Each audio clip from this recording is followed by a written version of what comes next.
For decades, the British monarchy operated on tradition, loyalty, and silent agreements behind palace doors.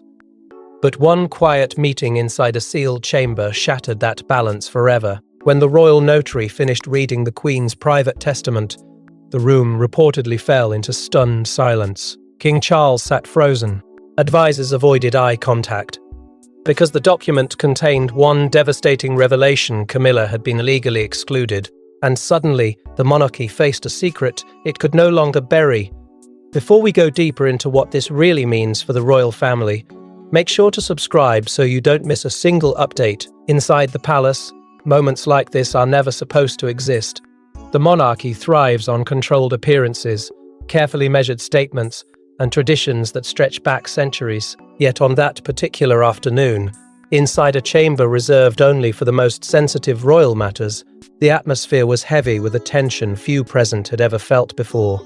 The meeting itself had been scheduled quietly. No press, no announcements, only a small circle of senior palace officials, legal advisors, and the royal notary whose responsibility it was to authenticate the Queen's sealed testament, an act that, under royal protocol, carries immense legal authority. For most in attendance, the expectation was simple. This would be a routine confirmation of the Queen's private legal instructions, perhaps clarifying estates, ceremonial privileges, and long-established arrangements. No one expected a revelation capable of shaking the monarchy's internal foundations. The royal notary began exactly as protocol demanded. Each seal was verified. Each signature was confirmed. The document itself had been preserved with meticulous care, its pages containing the Queen's final legally binding instructions regarding certain aspects of royal authority and inheritance. As the reading continued, the early passages appeared predictable, measured language outlining estates, ceremonial guardianship, and traditional responsibilities within the royal framework. Advisors listened calmly, some taking notes, others simply observing the formal process unfold. But gradually, the tone of the document shifted. A new clause appeared, and with it a silence began creeping across the room. The clause was unmistakable. Written in precise legal language that left little room for interpretation, it declared that Camilla was to be legally excluded from a particular royal entitlement tied to the authority of the crown. The wording was deliberate. The exclusion was not symbolic, not advisory, not open to negotiation. It was binding. As the meaning of those words settled in, several advisors reportedly exchanged uneasy glances. Others remained motionless, understanding instantly that this clause would trigger consequences far beyond that quiet chamber.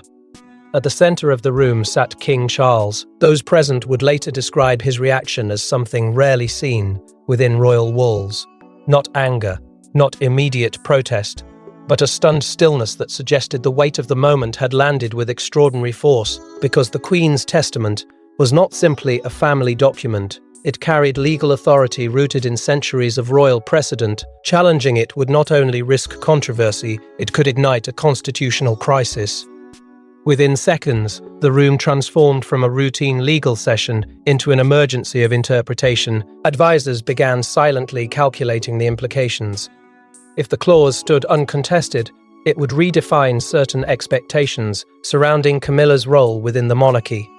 Titles, ceremonial privileges, and internal royal dynamics could all be affected, and perhaps even more troubling was the realization that the Queen had written this clause deliberately. She had anticipated the consequences. She had signed it, knowing exactly what it would mean. But the most unsettling question hovered unspoken among those present. Why? Why would the Queen, known for her careful diplomacy and relentless dedication to stability, make such a controversial legal decision in her final testament? Had she foreseen tensions within the monarchy that others had ignored? Had private doubts guided her pen when she drafted those lines? For King Charles, the implications were deeply personal. The document was not merely a legal declaration, it was his mother's final word on a matter that had shaped much of his life. And as the realization settled in that this decision could not easily be undone, a quiet storm of uncertainty began forming inside the palace walls. But to understand why the Queen would sign such a powerful and controversial clause, the palace must confront the long and complicated history that led to that moment. Long before the testament was opened, Whispers inside the palace hinted that the Queen had never fully resolved her feelings about Camilla's place in the royal future. Publicly, she offered support. Privately, however, advisors say she carried deep reservations about the stability of the monarchy's image, and those quiet doubts, never spoken openly, may have slowly transformed into the most controversial royal decision of her reign. For most of her life on the throne, the Queen understood something that few others truly grasped. The monarchy survives not simply through titles or ceremonies, but through public trust. Every gesture, every alliance, every decision had to be weighed against the long shea, a Tao of history. She had ruled through wars, scandals, political storms, and generational change. Stability was her guiding principle. Protect the crown first, and everything else must find its place around it. That belief shaped every judgment she made, even when those judgments required personal sacrifice. When Camilla gradually entered the public role beside Charles, the Queen followed the same careful formula she had always used. Public acceptance came slowly but deliberately. Over time, she signaled approval, allowing the royal institution to move forward with an appearance of unity. Yet within the palace, those closest to her sometimes noticed moments of hesitation, brief pauses in conversations about the monarchy's long-term future, thoughtful silences when certain questions were raised. These were not acts of hostility, they were signs of something deeper, a monarch quietly measuring the possible consequences of decisions that could echo for generations. Palace insiders later described private discussions that revealed a more complicated picture than the one the public ever saw. During confidential meetings about royal legacy, the Queen occasionally returned to the same concern. History had a way of resurfacing old controversies at the worst possible moment. The crown had survived many storms, but the past was never truly buried. What if unresolved tensions one day threatened the monarchy's stability again? What safeguards existed to ensure the institution remained protected, no matter how circumstances changed? Those questions did not emerge from emotion alone.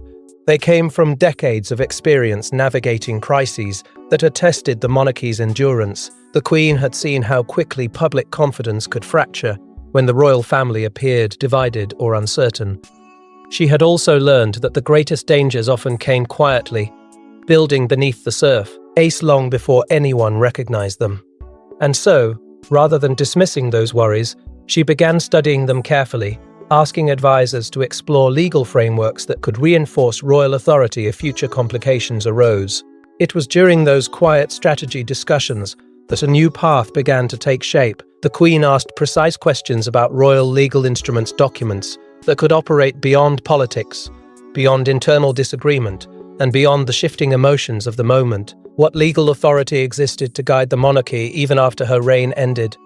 Could certain rights, privileges, or lines of authority be protected through carefully structured legal language? These were not casual inquiries. They reflected a monarch thinking far beyond her own lifetime. Gradually, those conversations moved from abstract theory to practical planning. Legal experts within the palace began quietly reviewing the mechanisms available to a reigning sovereign. One possibility stood out: a sealed testament carrying royal legal weight.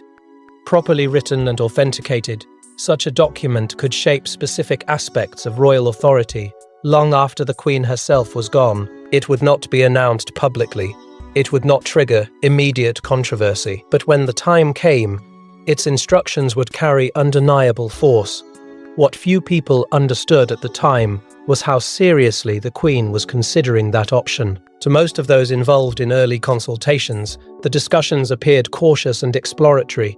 They did not yet realize that these private exchanges were slowly evolving into something far more consequential. Each question she asked refined the legal framework.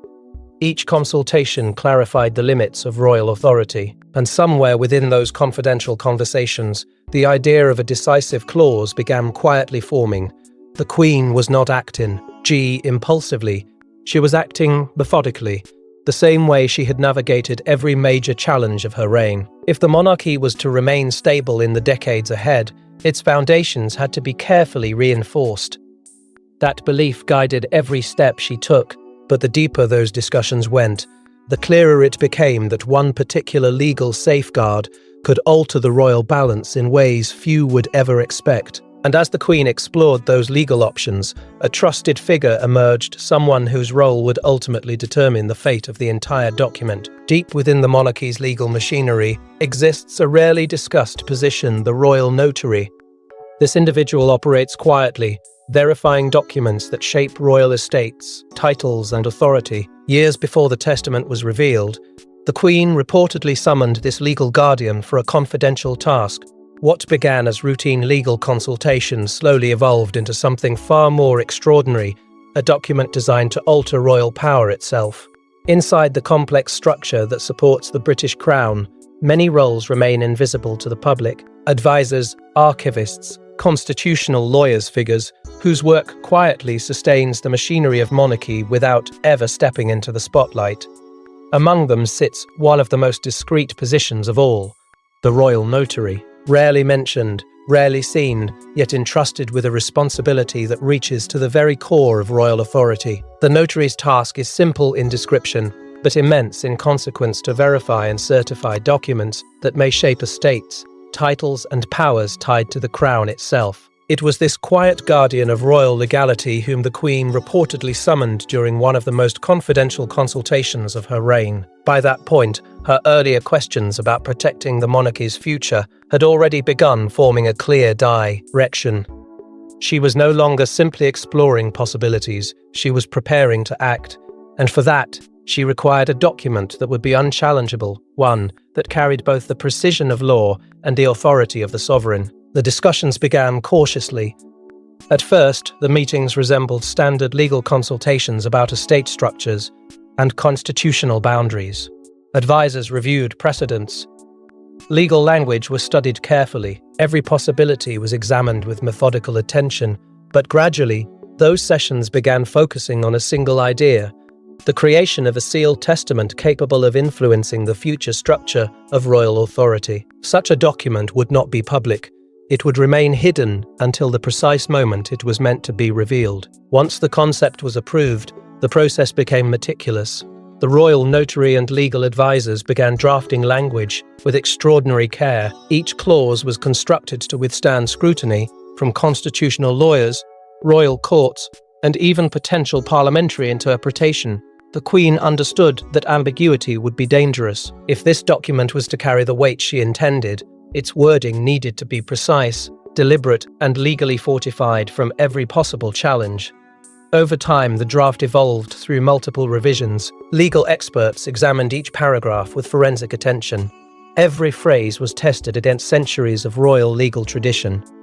The objective was clear. Once the testament was validated, it had to stand beyond dispute. Advisors emphasized repeatedly that such a document, if authenticated through the royal notary, could influence not only inheritance, but also ceremonial authority and internal royal arrangements. In other words, the testament could quietly reshape certain expectations within the monarchy itself.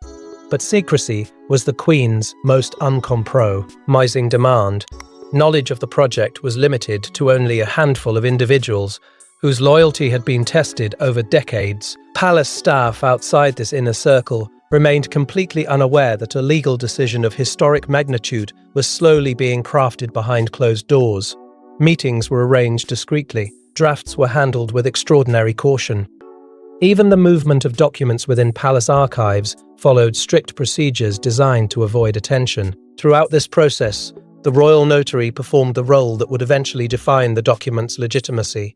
Every amendment was recorded, every clause carefully documented. The notary understood the gravity of the work. Among the many paragraphs forming the testament, one clause in particular carried implications that would ignite controversy once revealed. Yet the task was not to question the Queen's intention. The task was to ensure that her instructions would stand beyond challenge. When the final version was complete, the document underwent its last review. Legal advisors confirmed its strength. Language was refined one final time. Then came the moment that transformed it from draft to authority. The Queen signed the testament. The royal notary certified its authenticity. With that act, the document became binding, its contents preserved in secrecy, its consequences waiting silently in the future. From that moment forward, only two people fully understood what the testament contained: the Queen, who had written it, and the notary who had certified its legality. Everyone else within the palace continued their duties unaware that a document capable of shaking the monarchy already existed, sealed and hidden among royal archives. But secrets of that magnitude rarely remain buried forever. Time has a way of drawing them into the open, often when the circumstances are least prepared to face and in this case, the unveiling would arrive at a moment when the monarchy was already standing on fragile ground. Yet even the most carefully guarded royal secret cannot remain hidden forever, and the moment of revelation would come at the worst possible time. The sealed testament remained untouched for years, locked within royal archives under strict instruction. But when the moment finally arrived to open it, few expected the contents to carry such explosive consequences. As the royal notary began reading the document aloud, each sentence tightened the tension in the room until one final clause triggered a reaction no one present would ever forget. For years, the document had existed in silence, preserved behind layers of royal protocol and legal protection. Those who handled it understood its significance, but not its contents. The Queen had ordered it sealed with precise instructions. It was not to be opened casually, not to be circulated, and certainly not to become the subject of speculation. It would remain untouched until the moment when royal authority required its confirmation. That instruction alone gave the testament an almost mythic weight inside the palace archives, as if it contained a message meant for a future moment no one could yet predict. That moment finally arrived under circumstances few had imagined. Senior palace advisors were summoned quietly. Legal experts were present. The royal notary, who years earlier had certified the document's legality, took his place once again, this time not as a drafter, but as the official responsible for unveiling its contents. Protocol required absolute precision. The seal had to be verified, the signatures confirmed, the document authenticated before any reading could begin. Every step carried the formality of centuries of royal tradition. Yet beneath that formality lingered an uneasy tension that none of the participants could fully explain. When the notary finally broke the seal, the quiet inside the room deepened. The pages were removed carefully, the handwriting unmistakable, the language unmistakable deliberate. The reading began with calm professionalism. The opening passages seemed almost predictable, outlining ceremonial responsibilities and confirming arrangements connected to royal estates and internal governance. Advisors listened with the detached focus of people accustomed to complex legal language. Nothing in those early lines hinted at the storm that was about to unfold, but slowly the tone shifted. One paragraph introduced a clause unlike the others. Its wording was unusually specific, constructed with legal precision that left no space for interpretation. As the notary read it aloud, several advisors reportedly leaned forward, sensing that the meaning carried implications beyond routine inheritance matters. Then the sentence reached its final line, and the room changed. The clause declared that Camilla was to be legally excluded from a particular royal entitlement connected to the authority and privileges of the crown. There was no ambiguity in the language. The exclusion was deliberate, it was binding, and it had been written with the unmistakable intention of preventing future reinterpretation. In other words, the Queen had not merely expressed a preference, she had issued a legal instruction that carried constitutional weight. For a few seconds, no one spoke. The silence was not simply surprise. It was the realization that the Queen had anticipated a conflict powerful enough to require such a decisive measure. The clause revealed that she had foreseen potential tensions within the monarchy long before they became visible to the outside world, and she had prepared for them with a level of legal clarity that made the document extraordinarily difficult to see. Hallinge. At the center of that moment sat King Charles. Witnesses would later suggest that his reaction was one of quiet shock. Not an immediate protest, not anger, but a visible struggle to absorb the implications of what had just been revealed. Because the clause did not exist in isolation, it carried political consequences, personal consequences, and perhaps most troubling of all, constitutional consequences. Challenging the testament could ignite a legal dispute involving royal authority itself. Accepting it could alter expectations surrounding Camilla's place within the monarchy. Around the room, palace officials began calculating the impact with silent urgency. If the clause remained uncontested, certain ceremonial roles and privileges, might need to be redefined. Legal advisors considered whether the testament's wording left any room for reinterpretation. Early conclusions suggested it did not. The Queen had anticipated potential resistance and structured the clause accordingly, which meant the monarchy now faced an extraordinary dilemma. A decision written years earlier had suddenly stepped into the present, carrying the full authority of the late Queen's judgment, and there was no simple path forward that would avoid consequences. But the most profound effect of that revelation had not yet fully surfaced, because beyond the legal complexity, beyond the political implications, there remained a far more personal dimension, one that would weigh heavily on the king himself as he began to understand the true meaning behind his mother's final instruction. But the real emotional impact would only become clear when the king himself fully grasped what his mother's decision truly meant. For King Charles, the testament was not merely a legal document, it was his mother's final judgment. And as the reality of her decision settled in, the weight of that judgment reportedly struck him harder than anyone expected. Because the clause did not simply exclude Camilla from a royal privilege, it exposed a deeper truth about the Queen's final concerns for the monarchy's future. For a monarch, there are few moments more isolating than realizing that the authority of the crown does not always align with the emotions of the man who wears it. In the hours following the reading of the testament, King Charles reportedly withdrew from the gathering with a quiet heaviness that those present would later describe as deeply personal. The words written by his mother were not vague or open to interpretation. They were deliberate, precise, and unmistakably final. In a single clause, she had drawn a boundary that now stood between Charles's private loyalties and the institutional responsibility he had inherited. For decades, his relationship with Camilla had already been shaped by controversy, endurance, and eventual acceptance. Their path to legitimacy within the royal family had not been easy. Years of public scrutiny, painful history, and slow reconciliation had finally led to a position where her role beside him seemed secure. Yet the testament suddenly reopened questions many believed had long been settled. The Queen's decision suggested that even after years of quiet support, she had carried concerns strong enough to record them permanently within a binding legal document. Those closest to Charles understood the emotional complexity of that moment. Loyalty to Camilla was not simply romantic attachment.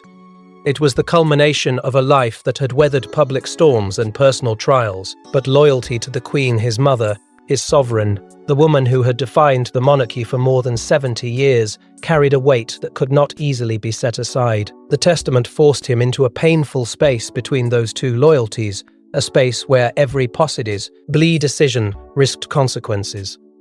Royal advisors quickly began outlining the legal realities surrounding the document. The Queen's testament had been validated through proper royal procedure, meaning its authority rested on centuries of constitutional precedent. Challenging it directly could trigger a dispute with unpredictable outcomes, potentially drawing the monarchy into legal and political territory it had always tried to avoid. Even questioning its intent could invite scrutiny that the palace would struggle to contain.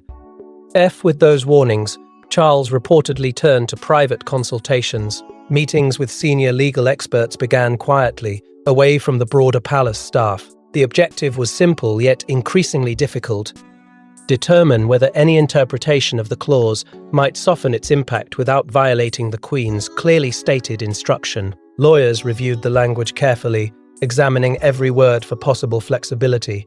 Yet the more they studied it, the clearer the conclusion became. The clause had been written with extraordinary precision. The Queen had anticipated the possibility of challenge and ensured the wording left almost no room for maneuver. As those consultations continued, another concern began spreading through the palace corridors. What would happen if the testament's existence became public knowledge? In the modern age of relentless media scrutiny, secrets within the royal household rarely remain hidden forever. Communications teams quietly began drafting potential explanations, carefully constructed narratives that might soften the shock if the document's contents ever emerged beyond the palace walls. Yet even the most skillful public statement could not erase the underlying tension the clause represented. Within the wider royal family, the revelation also stirred quiet unease. Some insiders feared the document could reopen old divisions that had only recently begun to heal. Others worried that once whispers of the testament circulated, speculation would grow rapidly, fueling questions about loyalty, authority, and the Queen's true intentions. The monarchy had always depended on the appearance of unity.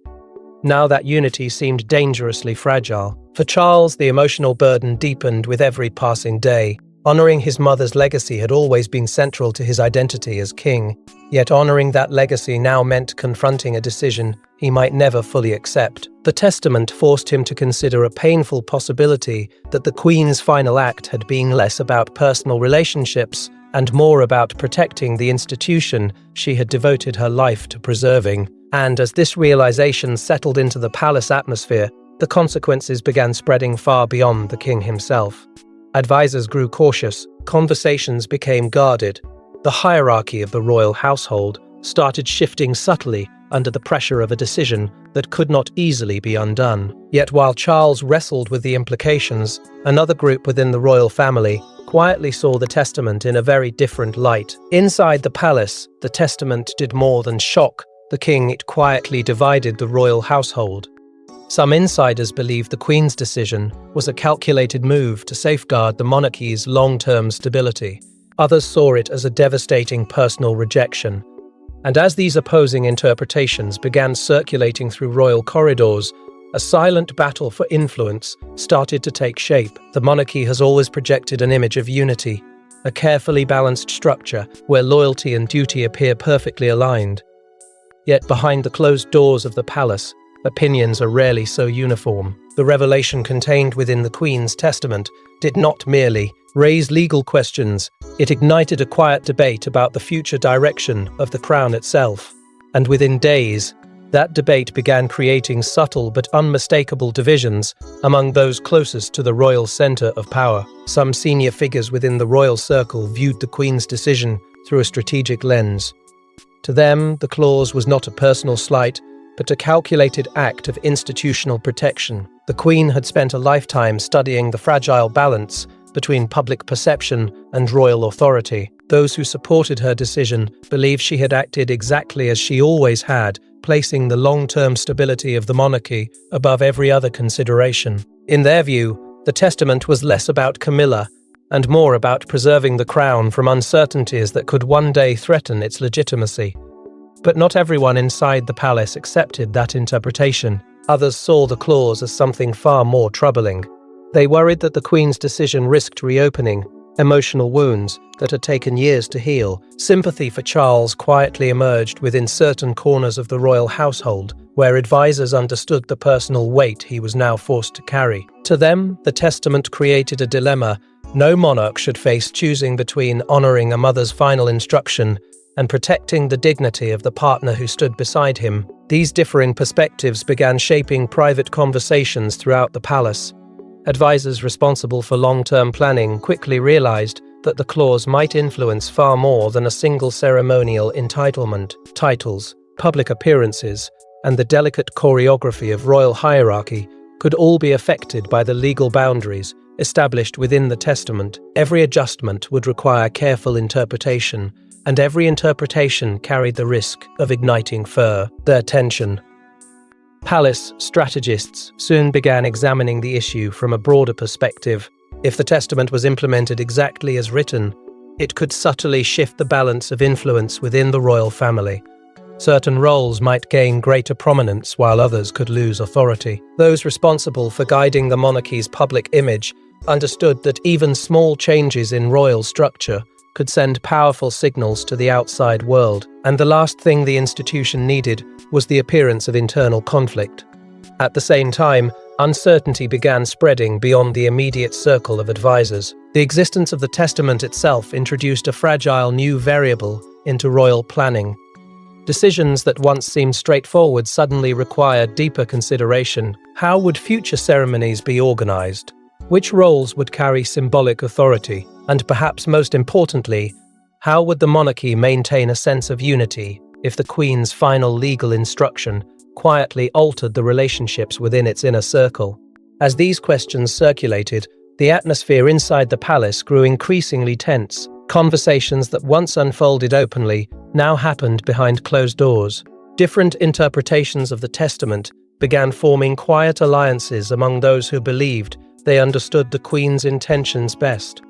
Some argued that her decision must be respected without hesitation. Others believed careful adjustments might soften its impact without directly contradicting her authority. What made the situation even more delicate was the awareness that none of these debates were meant to leave the palace walls. Publicly, the monarchy remained composed and united. Yet internally, the testament had introduced a fault line that few had anticipated. Each discussion revealed just how complex the Queen's decision truly was, and how many errant futures it could shape.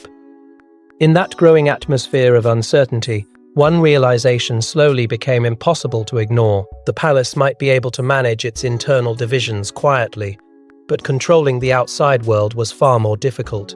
Secrets within the royal household have a way of surfacing when least expected, and if the details of the Queen's testament were ever to reach the public, the consequences could extend far beyond palace corridors, because beneath every careful discussion and strategic calculation lay a single question no one inside the monarchy could fully answer. But the most explosive question still remains unanswered. What happens if the world discovers the Queen's final decision? Palace advisors quickly realized the greatest threat was not the testament itself, it was the possibility that its contents could leak. In the modern age of relentless media scrutiny, even the most guarded royal secrets rarely remain hidden forever, and if the public were to learn that the Queen legally excluded Camilla, the narrative surrounding the monarchy could shift overnight.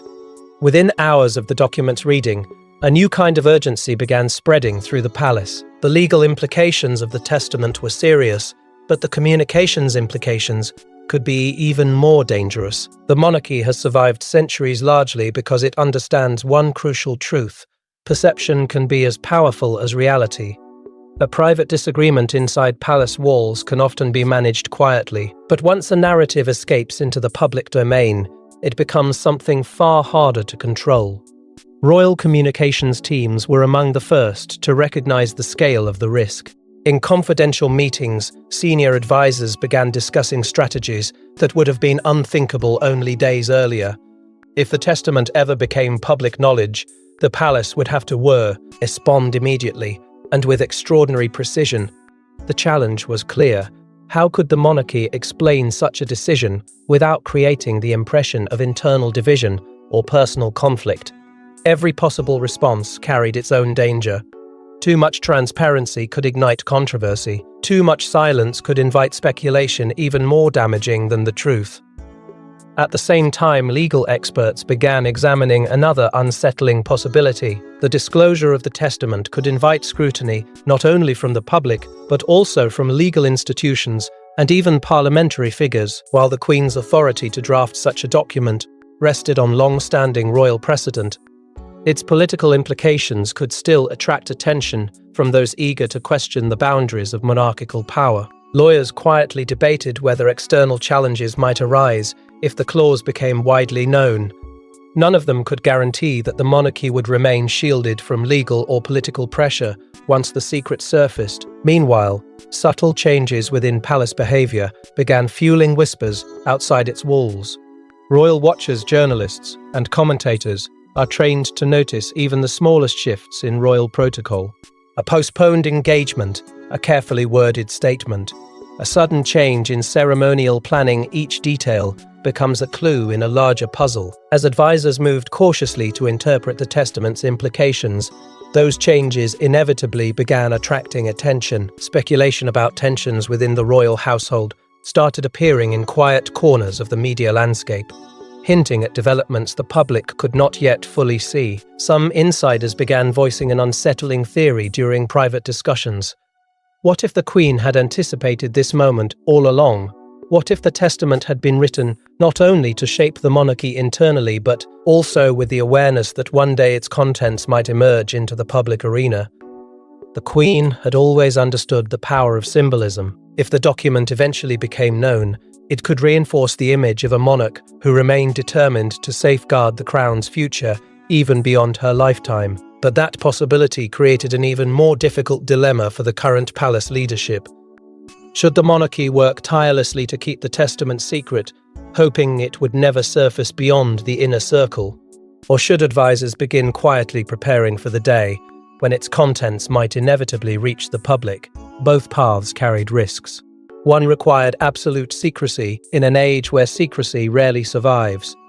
The other required confronting a controversy that could reshape public perception of the royal family almost instantly. Charles himself was warned repeatedly that the reaction could be unpredictable.